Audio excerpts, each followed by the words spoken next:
আজকে আমরা জানবো ঈদের দিনের কিছু বিশেষ আমল নিয়ে, যে আমলগুলো আমাদের সকলের করা উচিত। নাম্বার 1, যে আমলটি আপনি ঈদের দিন অবশ্যই করবেন, সে আমলটি হচ্ছে মেসওয়াক। আমলটার নাম কি? মেসওয়াক। বেশি বেশি মেসওয়াক করবেন। এটা শুধুমাত্র ঈদের দিন নয়, গোটা বছর জুড়ে মেসওয়াক করা এটা হচ্ছে নবীজির সুন্নাহ। হাদিসে এসেছে, যে ব্যক্তি মেসওয়াক বেশি বেশি করে মৃত্যুর সময় আল্লাহ তার কপালে কালেমা নসিব করে। সুবহানাল্লাহ পড়েন। তাহলে বিশাল বড় একটা সুন্নাহ হচ্ছে মেসওয়াক করা। অথচ আমাদের সমাজ থেকে, সোসাইটি থেকে মেসওয়াকটা এখন বিলুপ্তির পথে। মানে অনেকে মেসওয়াক ব্যবহারই করে না, খালি ব্রাশ আর পেপসোডেন্ট এটা সবাই ব্যবহার করে, কিন্তু মেসওয়াকটা ম্যাক্সিমাম পিপল আমরা ইউজ করি না। তবে মেসওয়াক করাটা এটা বিশ্বনবীর বিশাল বড় একটা সুন্নাহ। তাহলে ঈদের দিন প্রথম সুন্নাহের নাম হচ্ছে আমরা মেসওয়াক করব। বলেন কি করব? মেসওয়াক, 1 নাম্বার। 2 নাম্বার যে সুন্নাহটি আমরা করব সেটি হচ্ছে ঈদের দিন জামাতে যাওয়ার পূর্বে আমরা সকলেই গোসল করে নিব। সকলে কি করে নিব প্রিয় ভাইরা? বলেন কি করে যাব? ইনশাআল্লাহ গোসল করে যাব। গোসলটা করবেন। অনেকে দেখা যায় ঘুম থেকে এমন দেরি করে ওঠে যে জামাত ভয় হয়ে যাবে, এই মিস করে অজুও করে না, দৌড় দিয়ে চলে যায় জামাতে। এরকম অনেক লোক আছে বাংলাদেশে। এজন্য আমরা ঈদের দিন খুব দ্রুত ঘুম থেকে উঠব, অ্যাজ সুন অ্যাজ পসিবল আমরা গোসল করে ঈদগাহে দ্রুত যাব। ঠিক আছে ইনশাআল্লাহ? মাশাআল্লাহ। 2 নাম্বার সুন্নাহ। 3 নাম্বার সুন্নাহ যেটি আমরা ঈদের দিন মাস্ট করব, সেটি হচ্ছে অবশ্যই ঈদের দিন আমরা সুগন্ধি ব্যবহার করব। কি ব্যবহার করব? সুগন্ধি ব্যবহার করব। তবে এটা আতর হলে ভালো হয়, কারণ পারফিউম যে আপনি ইউজ করবেন, বেসিকলি বেশিরভাগ পারফিউমে দেখা যায় অ্যালকোহল ইউজ করা হয়। কি ইউজ করা হয়? Alcohol is totally prohibited from Islam. অ্যালকোহলটা ইসলামে জায়েজ নেই, এটা ব্যবহার করা যায় না।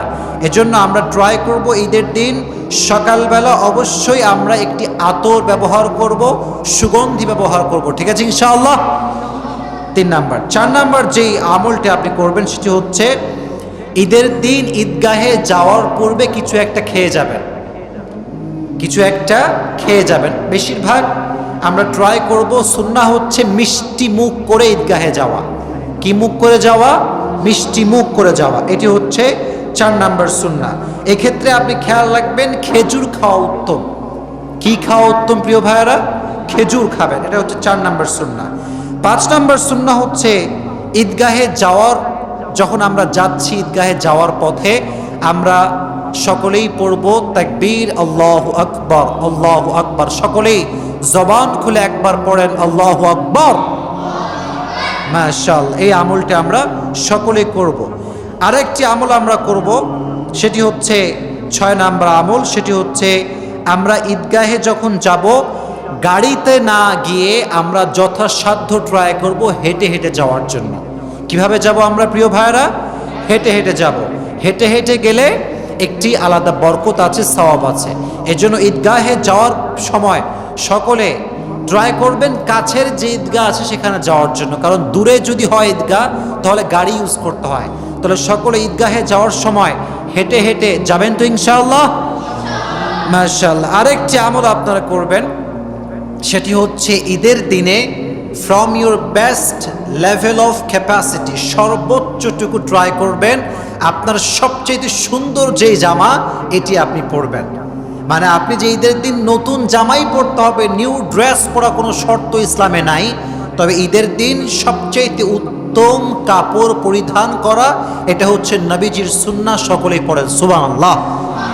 ঈদের দিন সকলে ট্রাই করবেন নতুন জামা না পরলেও, নতুন জামা পরিধান না করলেও যথাসাধ্য সবচেয়ে ভালো জামা পরবেন। ঠিক আছে ইনশাআল্লাহ?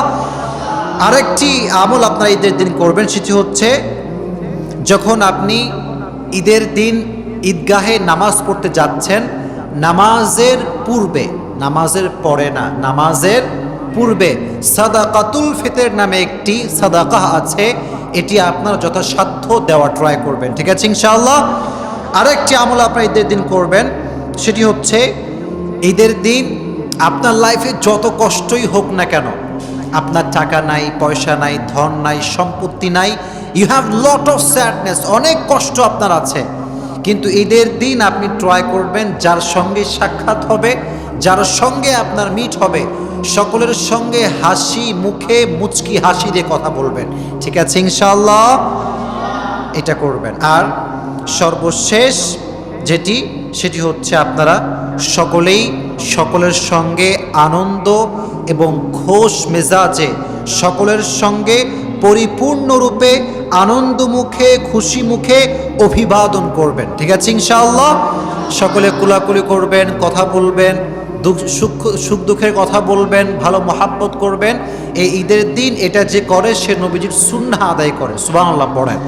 তাহলে এই মোট 10টি সুন্নাহ আমরা সকলেই ট্রাই করব ঈদের দিন আদায় করার জন্য। ঠিক আছে ইনশাআল্লাহ, আল্লাহ আমাদের সবাইকে এই 10টি সুন্নাহ মানার তৌফিক দান করুক। সকলেই আমরা পড়ছি আমিন।